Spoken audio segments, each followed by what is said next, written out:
Ada peribahasa bilang bahwa Anda tidak punya kesempatan kedua untuk membuat kesan pertama. Seringkali kesan pertama ini datang dari kata-kata. Inilah topik yang akan saya bahas pada hari ini mengenai pengaruh literasi digital pada generasi Z terhadap pergaulan sosial di era kemajuan ilmu pengetahuan dan teknologi. Assalamualaikum warahmatullahi wabarakatuh. Halo semuanya, perkenalkan saya Fariza Nora Nurikmah dari SMP Negeri 4 Kuningan. Saya akan menceritakan kembali tentang literasi digital Gen Z yang diambil dari situs ResearchGate, Jurnal Sosial dan Teknologi yang dipublikasikan tanggal 12 Desember tahun 2023. Seiring berjalannya waktu, teknologi digital ini semakin canggih. Banyak sekali yang dikhawatirkan di era kemajuan teknologi digital ini. Tidak hanya menurunkan dampak positif, di era kemajuan teknologi digital ini pasti mengalami dampak negatif untuk anak-anak generasi selanjutnya. Yang dikhawatirkan saat ini adalah menurunnya minat literasi pada anak generasi Z yang disebabkan oleh teknologi digital. Generasi zaman sekarang atau yang kerap disebut Gen Z adalah anak-anak yang lahir dari tahun 1999 hingga tahun 2012 yang saat ini sedang mengalami masalah penurunan minat literasi. Karena generasi Z yang tumbuh dan berkembang di era kemajuan teknologi digital menjadikan beberapa parenting dari orang tua tidak lepas dari dunia teknologi. Kita bisa melihat generasi Z ini tidak lagi tumbuh di masa perpindahan teknologi digital, tetapi mereka tumbuh di masa kemajuan teknologi digital. Oleh karena itu, generasi Z ini mengalami masalah penurunan minat literasi. Dampak positif di era kemajuan teknologi digital ini adalah generasi Z bisa dengan mudah mencari informasi atau materi di internet yang bisa mereka buka kapan saja dan di mana saja. Mereka juga bisa berkomunikasi dengan keluarga maupun dengan teman secara online. Sedangkan dampak negatifnya adalah anak-anak generasi Z ini bisa menjadi malas membaca, mencari, bahkan mereka bisa melupakan kegiatan belajar mereka karena terlalu asyik bermain media sosial. Dan dampak negatif yang paling berbahaya adalah cyberbullying atau perundungan secara online. Biasanya pelaku perundungan ini menggunakan akun fake atau akun palsu untuk membuli seseorang supaya si pelaku lebih merasa bebas untuk berkata kasar bahkan mengancam korban.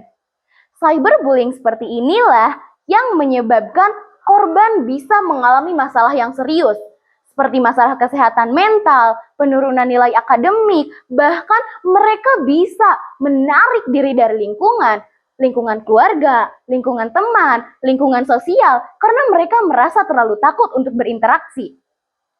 Contoh dari cyberbullying ini adalah penyebaran hoax, gosip, penyebaran konten yang mempermalukan korban, ancaman, bahkan pelecehan secara online.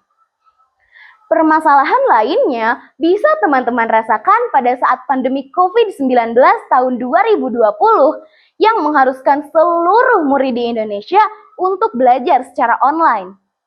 Tapi faktanya, kegiatan belajar seperti ini membuat beberapa anak di generasi Z ini merasa bosan saat belajar dan mereka lebih tertarik untuk menggunakan media sosial TikTok, YouTube, Instagram, dan media lainnya.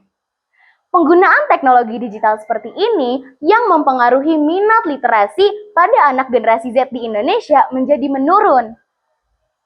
Namun, perlu kita ingat kembali, literasi digital ini tidak semata-mata hanya tentang membaca. Kita harus bisa menggunakan teknologi digital untuk menambah ilmu pengetahuan dan wawasan kita, tidak hanya untuk hiburan saja. Sebenarnya, jika ditelaah lebih dalam lagi, generasi Z ini memang sangat aktif dalam menggunakan media sosial. Tapi sayangnya, mereka kurang memperhatikan seberapa pentingnya untuk anak-anak dan siswa-siswi di Indonesia, apalagi generasi Z, untuk bisa mendapatkan informasi-informasi penting dari media sosial. Nah, teman-teman, apa sih yang bisa kita lakukan? Nih, sebenarnya di masa kemajuan teknologi digital ini sangat menuntut generasi Z bahkan seluruh masyarakat di Indonesia untuk bisa menggunakan teknologi dengan cara yang bijak dan baik. Karena sekarang pekerjaan-pekerjaan di luar sana sudah banyak sekali yang menggunakan teknologi-teknologi canggih.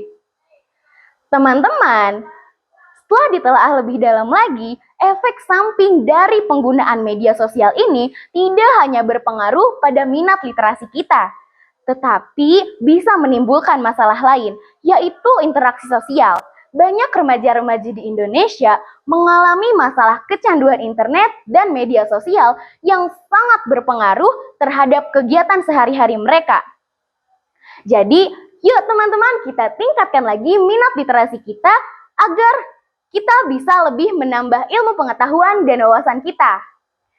Setelah berpikir keras tentang ilmu pengetahuan yang sekarang generasi Z sedang mengalami masalah penurunan minat literasi, apakah kita bisa memperbaiki dan meningkatkan minat literasi kita? Tentu bisa. Hal yang harus dilakukan pun tidak sulit, teman-teman. Pertama, kita harus bisa membiasakan diri untuk membaca minimal 20 menit dalam sehari. Kedua, kita bisa mencari tempat yang nyaman untuk membaca. Misalnya, perpustakaan, pinggir danau, taman, bahkan di pojok kamar. Ketiga, kita bisa mencari tempat-tempat yang sangat sejuk yang bisa membuat kita rileks saat membaca. Dan kita bisa menjadi lebih santai, lebih suka untuk membaca. Dengan cara seperti itu, besar kemungkinan generasi Z ini bisa meningkatkan minat literasi mereka. Dan mereka juga bisa menambah ilmu pengetahuan dan mereka bisa memiliki wawasan yang luar biasa karena membaca. Jadi, kesimpulan yang dapat diambil dari cerita ini adalah generasi Z diharapkan bisa meningkatkan minat literasi mereka untuk membaca, entah itu menggunakan buku digital maupun buku-buku cetak. Karena dengan begitu, besar sekali kemungkinan generasi Z ini bisa menjadi lebih pintar dan memiliki wawasan yang luar biasa hebat. Terima kasih atas perhatiannya. Sampai jumpa di kegiatan perlombaan selanjutnya. Wassalamualaikum warahmatullahi wabarakatuh.